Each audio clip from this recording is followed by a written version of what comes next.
In politics, just like in theater, not everything you see is real. In May 2017, Donald Trump stepped onto the Gulf stage and announced what was hailed as the biggest deal in the history of U.S.-Arab relations. $500 billion. Arms deals, energy projects, tech partnerships. The world was stunned. The lines lit up with numbers. But years later, where did all that money go? Before we dive in, if you enjoy this kind of political investigation, don't forget to subscribe, hit the like button, and turn on notifications. It helps us grow and bring you more credible and engaging content.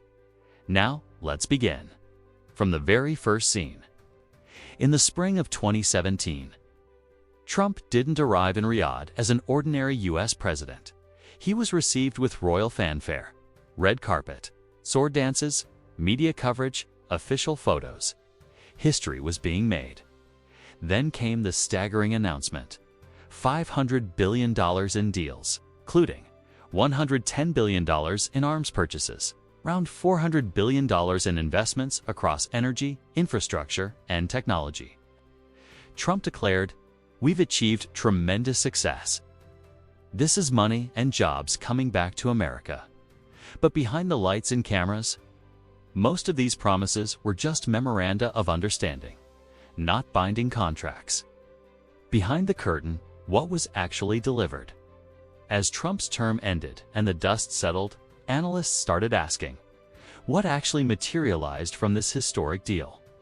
Of the $110 billion in arms deals, only $50 to $75 billion were actually implemented. From the $400 billion in investment pledges, just $25 to $30 billion became reality, mainly a commitment to Blackstone and a few tech and energy partnerships. The outcome? Over 90% of the deal remained unfulfilled. It was mostly media announcements, symbolic understandings, a political show for the cameras. Why didn't the deal go through? That's when the real story started to unfold. 1. Non-binding agreements. Most of the 2017 announcements were just expressions of intent, not enforceable contracts. 2. Congressional opposition. In 2018-2019, members of Congress, especially Democrats and some Republicans, opposed several arms deals due to the war in Yemen, allegations of human rights abuses. 3. Execution delays. Many of the investment projects were large, complex, and required years of planning. Most didn't move beyond the initial stages before Trump left office. But that chapter ended, and a new one began. Enter Biden 2021. In January 2021, Trump left office, and Joe Biden stepped in with a very different agenda. Among his first moves, freezing major arms sales to Saudi Arabia and the UAE. These included precision-guided missiles, advanced drones, smart munitions, the official reason, a review of America's ethical obligations in the Yemen conflict. But many analysts saw the move as political, a clear message that, "I'm not Trump." Biden sought to appeal to his progressive base, which viewed the Yemen war as a humanitarian disaster. He also began re-engaging with Iran, which meant dialing back support for Gulf allies. Then came a new storm. The killing of journalist Jamal Khashoggi. In 2021, the Biden administration released an intelligence assessment, stating, Crown Prince Mohammed bin Salman approved the operation. Saudi Arabia responded with internal trials and announced sentences, but the political damage was done. Biden refrained from direct contact with the Crown Prince for months, speaking only with King Salman. He also declared the end of U.S. support for offensive operations in Yemen, a move that many in Riyadh saw as a strategic abandonment. A freeze in relations deals were frozen. Investments paused. Trust began to erode. That's when Saudi Arabia started looking elsewhere. Faced with these changes, Saudi Arabia altered its course, strengthened ties with China and Russia, resisted U.S. pressure within OPEC+, agreed to a ceasefire in Yemen with the Houthis, signed a diplomatic agreement with Iran, brokered by China. not the US. The message was clear. We will no longer rely solely on Washington. Saudi Arabia also turned inward to launch an ambitious transformation. Major projects under Vision 2030 aim to diversify the economy and reduce oil dependence. NEOM, a futuristic smart city on the Red Sea. Tourism sector boom. Global events, new tourist visas, massive investments in hospitality, entertainment, and sports. A domestic revolution that mirrored the geopolitical one.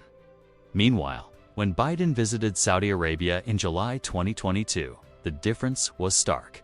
No red carpet, no grand airport reception, no crown prince in the welcoming lineup. The most talked about image, a fist bump instead of a handshake, a gesture that summed up the frosty ties. Biden asked Saudi Arabia to increase oil production to counter rising prices after Russia's invasion of Ukraine. But Saudi Arabia said no, not for political reasons alone, but because spare production capacity was limited. Lower oil prices didn't align with their national interest. In May 2025, Trump returned to the Gulf, this time with even bigger numbers and more confidence.